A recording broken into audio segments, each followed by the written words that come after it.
कैसे हो गया? बिना अंग्रेजी के, बिना कॉन्वेंट के इतने आगे बढ़ गया जापान। तो आप क्यों बेवकूफी कर रहे हैं कि आपके बच्चे पीछे रह जाएंगे?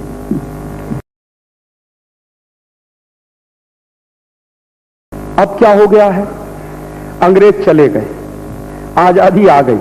और मैं अक्सर लोगों से एक ही बात कहता हूं कि अंग्रेज तो चले गए, लेकिन अंग्रेजों की आत्मा हम सब में प्रवेश कर गई है। कैसे प्रवेश कर गई है?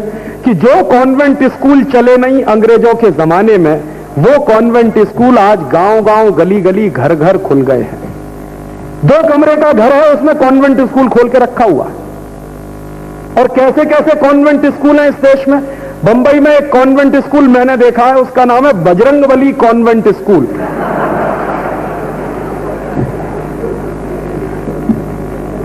अब आप पूछिए कि बजरंगबली का कॉन्वेंट से क्या रिश्ता है? कुछ दिन के बाद आपको सुनाई देगा गणपति बप्पा कॉन्वेंट स्कूल है गांव-गांव, गली-गली में। और अब यह बीमारी शहरों से गांव में पहुंच रही है। जिसको देखो वो इंग्लिश मीडियम स्कूल, जिसको देखो वो कॉन्वेंट स्कूल। और मैं दूसरी तरफ एक और देख रहा हूं कि जो मां बाप कभी कॉन्वेंट में भेजने को तैयार नहीं थे, आज वो क्या कर रहे हैं? बच्चे का जन्म लेने से पहले रजिस्ट्रेशन करवा के आ जाते हैं इंग्लिश में और कॉन्वेंट स्कूल। और एडमिशन करवाने के लिए 25,000 का डोनेशन भी दे आते हैं अपनी जेब से निकाल के। अब मैं लोगों से पूछता हूं कि मैकॉले तो मर गया, मैकॉले की आत्मा को आप अपने में धारण क्यों कर रही हुए? तो कहते हैं राजीव भाई, अगर बच्चे को कॉन्वेंट में नहीं पढ़ाएंगे, अंग्रेजी में नहीं पढ़ाएंगे, तो वो तो पीछे रह जाएगा। सबसे पहला तर्क कि हम अंग्रेजी में नहीं पढ़ाएंगे, कॉन्वेंट में नहीं पढ़ाएंगे तो बच्चा पीछे रह जाएगा। तो तब इसी तर्क के आधार पर दुनिया के वो सारे देशों के बच्चे पीछे रह जाने चाहिए जहां अंग्रेजी नहीं पढ़ाते, कॉन्वेंट स्कूल नहीं है।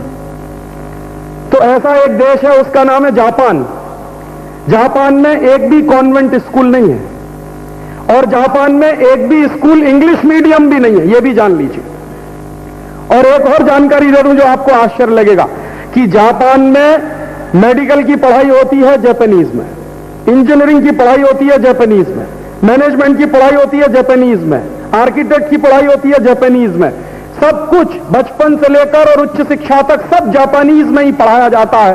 तब तो जापान को आगे बढ़ना ही नहीं चाहिए, सबसे पीछे रहना चाहिए था, क्योंकि आप मानते हैं कि बिना अंग्रेजी पढ़े बच्चे आगे नहीं बढ़ सकते। तो जापान तो पूरा का पूरा डूब जाना चाहिए था।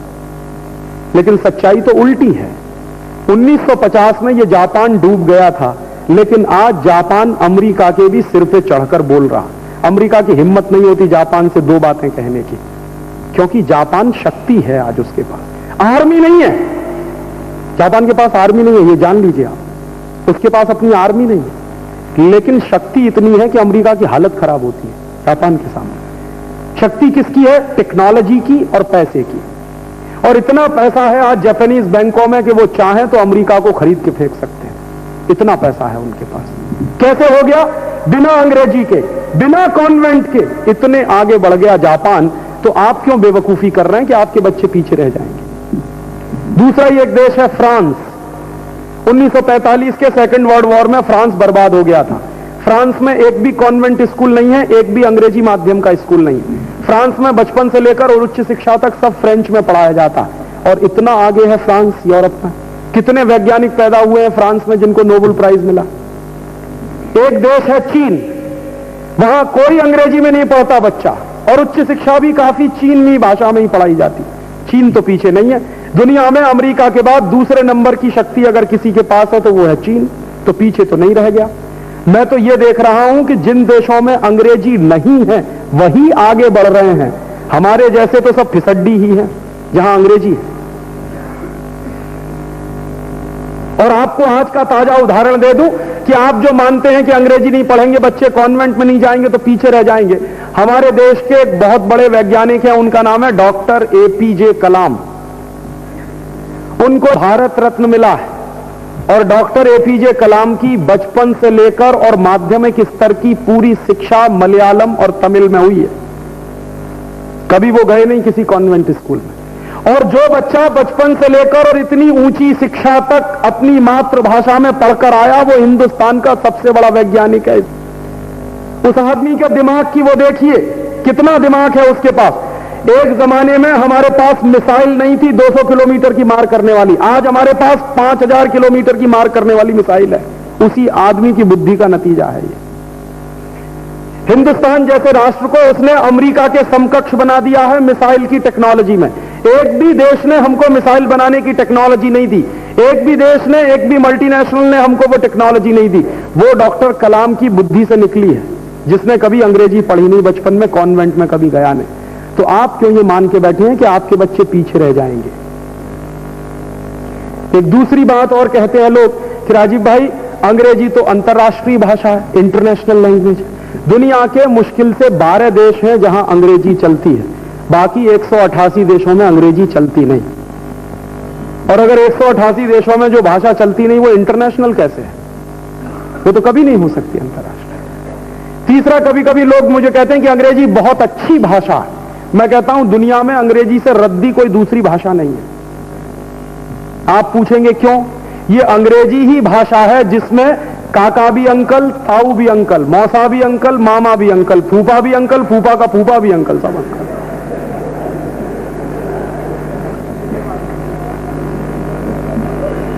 और ये अंग्रेजी ही है जिसमें काकी भी आंटी, मौसी भी आंटी, मामी भी आंटी, फूफी भी आंटी, सब आंटी।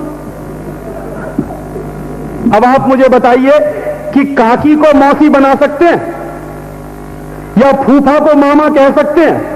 अंग्रेजी वाले तो यही कहते हैं, सब अंकल हैं उनके यहां, या सब आंटी। इसका मतलब समझते हैं क्या है? इसका मतलब यह है कि अंग्रेजी इतनी रद्दी भाषा है जिसमें अपने रिश्तों को कहने के लिए शब्द नहीं है, और जिस भाषा में अपने रिश्तों को कहने के शब्द ना हो वो दुनिया की सबसे रद्दी भाषा है। अंग्रेजी में शब्दों की बहुत कमी है। दुनिया की तमाम भाषाओं से जो उधार लिया है उन्होंने, फ्रेंच से लिया सबसे ज्यादा, जर्मन से लिया, लैटिन से लिया, डच से लिया, इटालियन से लिया, अंग्रेजी की बाप है संस्कृत। और आप जान लीजिए, अगर आपके बच्चे संस्कृत नहीं पढ़ रहे हैं तो दुनिया के इतने बड़े खजाने से वो वंचित हो रहे हैं जो हमारे पास है, किसी के पास नहीं। और ये भी जान लीजिए कि अभी दुनिया के वैज्ञानिकों को एक डर लग रहा है कि अंग्रेजी में काम करने वाले सब कंप्यूटर बंद हो जाएंगे। हां, डर लग रहा है उनको। तो बहुत वैज्ञानिक ये कह रहे हैं कि फिर उन कंप्यूटरों को आगे चलाने के लिए हमको संस्कृत की जरूरत पड़ेगी। इसलिए दुनिया के कई देशों में संस्कृत की एल्गोरिदम, संस्कृत के सॉफ्टवेयर बन रहे हैं। जर्मनी में सबसे ज्यादा बन रहे हैं। जर्मनी की सरकार ने तो पूरी एक यूनिवर्सिटी बना रखी है संस्कृत पर रिसर्च करने के लिए। पूरी की पूरी यूनिवर्सिटी है उनके यहां।